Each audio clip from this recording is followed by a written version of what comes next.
राम राम सा 10वां द्वार कैसे खोले।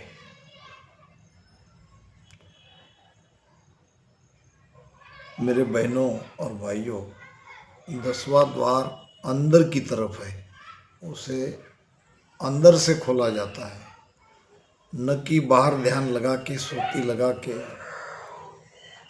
10वां द्वार खुल गया ये समझना नादानी है। महाराज क्या कहते हैं, हंसा को बल ना लगे, बारी सिर पर होय, सातु मुख सुख राम कहे, चहु दिस पसर्या जोय। सभी मेरे ध्यान करने वाले भाइयों और बहनों, आज बहुत ही महत्वपूर्ण विषय पर हम चर्चा करने जा रहे हैं कि जब 10वें द्वार में शब्द के साथ सुरती मिल जाती है, शब्द में सुरती समा जाती है,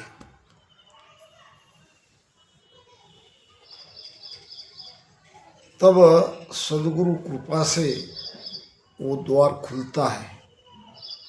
यहीं पर हमें सदगुरु की आवश्यकता है। वैसे तो हर स्थान पे रास्ते में जहाँ जहाँ हमें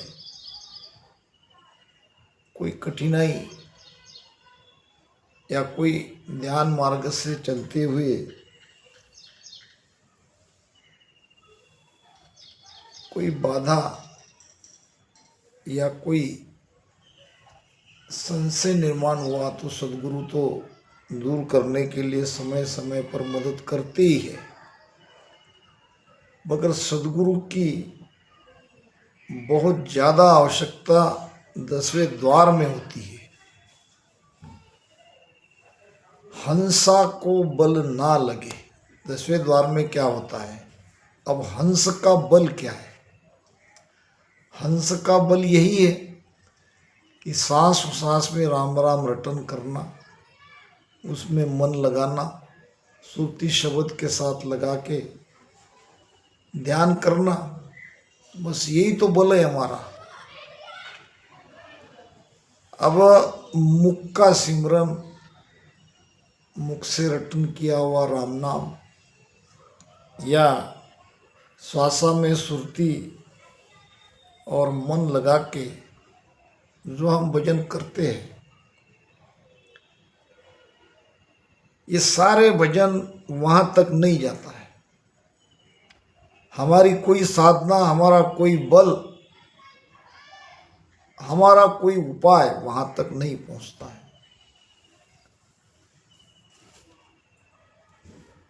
बारी सिर पर होए या सिर के ऊपर जो नरम जगह है, जब हम माता के गर्भ से बाहर आते हैं तो यहाँ बहुत ही नरम जगह रहती है, वही है 10वां द्वार।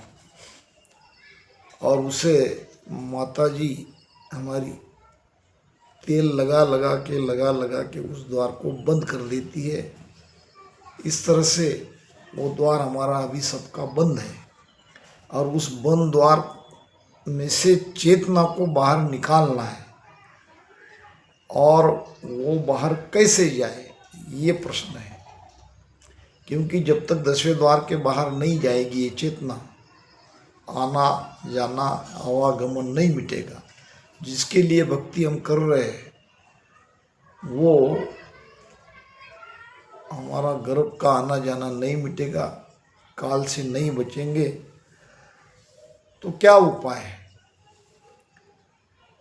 सातु मुख सुख राम कहे, चौदिस पसरिया जोय।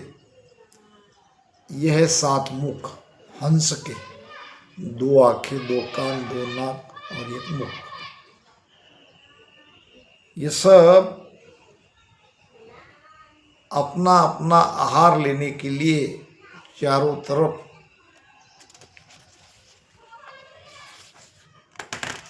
वो विषयों में लग जाती है।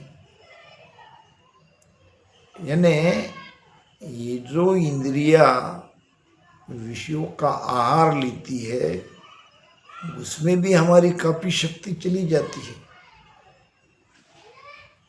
एक तो वहां तक कोई ताकत, कोई शक्ति, कोई उपाय नहीं पहुंच रहा है,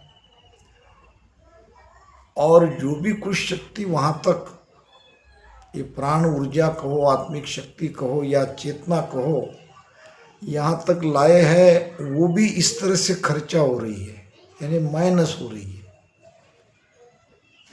बारी आने 10वां द्वार खुल नहीं रहा है, ऊर्जा का इस प्रकार से इस 7 मुख के द्वारा बाहर में वो निकल रही है। तो अब क्या उपाय किया जाए? तो यहाँ एक ही उपाय है, सद्गुरु।